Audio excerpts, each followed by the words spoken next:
बेटा कैसे हो? पहचाना मुझे? घर में सब ठीक तो है ना? अरे कौन है बुढ़िया? एक मिनट। अबे तू तो वही है ना जो हमारे घर में झाड़ू पोछा करती थी। कपड़े वो सही पहन रखे बढ़िया साड़ी है। कहाँ से चुराई है? अरे बेटा ये क्या बोल रहे हो? अरे बुढ़िया, जब से तूने झाड़ू पोछा का काम छोड़ा ना, तेरी बड़ी जुबान चल रही है।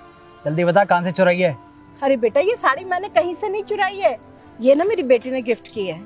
अबे हाँ, तेरी तो एक बेटी भी थी जिसको तू बार बार बोलती रहती थी कि मेरी बेटी बड़ी होकर बहुत बड़ा इंसान बनेगी। क्या वो भी तेरे साथ झाड़ू पोछा कर रही है क्या, या सिलाई का काम खोल लिया? अरे बेटा ये क्या बोल रहे हो? अरे सच में मेरी बेटी बहुत बड़ी इंसान बन गई है। अच्छा, बड़ा इंसान बन चुकी है क्या? 3-4 और दुकानें खोल दी क्या सिलाई की? बेटा ये मेरी बेटी के बारे में क्या बोले जा रहे हो? अच्छा रुको, मेरी बेटी ना अभी आती ही होगी। अबे बुढ़िया, पहले तमीज में ये बेटा बेटा किसे बोल रही है? मेरे घर में काम करती थी तू, मालिक बोल मुझे। भूल गई क्या? तेरे पास खाने तक के पैसे नहीं होते थे, मेरे घर से राशन लेके जाती थी। देखो बेटा, तुमने मेरे बेटे की तरह हो। माना मैं तुम्हारे घर में झाड़ू पोछा करती थी, लेकिन मैं हूँ तो एक इंसान ही ना। अबे बुढ़िया, एक तो मैंने तेरी इतनी मदद करी थी और ऊपर से मुझे एहसान गिनवा रही है। अरे बेटा मदद?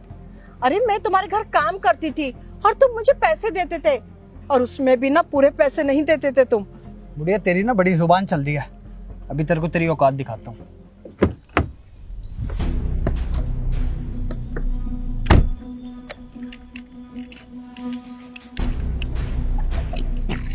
चल साफ कर इसे, ले। बेटा ये क्या कर रहे हो? मेरी बेटी ना अभी आती ही होगी। अबे क्या बार बार बेटी बेटी कर रही है? आने दे तेरी बेटी को, मैं भी देखता हूँ कौन है तेरी बेटी। भिखारन की बेटी तो भिखारन ही होगी, करोड़पति तो बनेगी नहीं। चल साफ कर इसे, चल। नहीं मैं नहीं करती। इसे साफ कर। क्या कर रहे हो बेटा तुम? बेटा सुन तो। माँ ठीक हो ना? हाँ मैं ठीक हूँ। हिम्मत कैसे हुई? ये क्या किया आपने? इस बुढ़िया की वजह से आपने मुझ पे हाथ उठाया। ये बुढ़िया मेरी माँ है। ये तो हमारे घर में झाड़ू पोछा का काम करती थी। हाँ मेरी माँ तुम्हारे घर में झाड़ू पोछा का काम करती थी, पर कभी भी तुमने ये जानने की कोशिश करी कि मेरी माँ ये सब काम क्यों करती थी? मेरी माँ ये सब काम इसलिए करती थी ताकि मुझे पढ़ा लिखा सके, आगे बढ़ा सके, और आज मैं जिस मुकाम तक भी पहुंची हूँ सिर्फ अपनी माँ की वजह से। और जिस कंपनी में तुम काम करते हो ना, उस कंपनी की असली मालकिन मैं नहीं, मेरी माँ है। मेरी माँ ने पता नहीं कितने घरों में काम किया, झाड़ू पोछा किया, सिर्फ मुझे पढ़ाने की वजह से। और आज मेरे पास जो कुछ भी है मेरी माँ की वजह से। और तुमने मेरी माँ के साथ ही बदतमीजी करी, और एक माँ छोड़ो, एक बुजुर्ग इंसान के साथ। और तुम्हें पता है इससे क्या डिस्क्राइब होता है? इससे ये पता चलता है कि तुम्हारे पेरेंट्स ने तुम्हें अच्छे संस्कार नहीं दिए हैं। क्योंकि अगर तुम्हारे माँ बाप ने तुम्हें अच्छे संस्कार दिए होते, अच्छी बातें सिखाई होती, तुम्हें ये पता होता कि किस इंसान के साथ कैसे बिहेव करना है। ये सब नहीं होता आज। और मुझे घिन आती है कि तुम हमारी कंपनी में काम करते हो। शर्म आनी चाहिए तुम्हें। मुझे मुझे प्लीज माफ कर दो।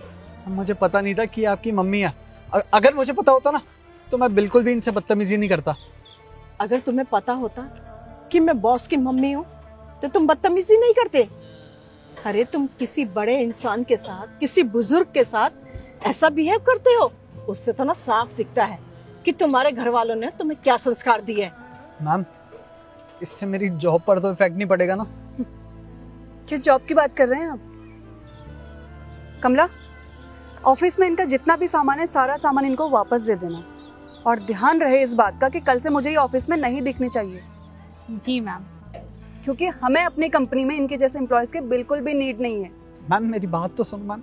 ये सब तो तुम्हें गलती करने से पहले सोचना चाहिए था। चलो।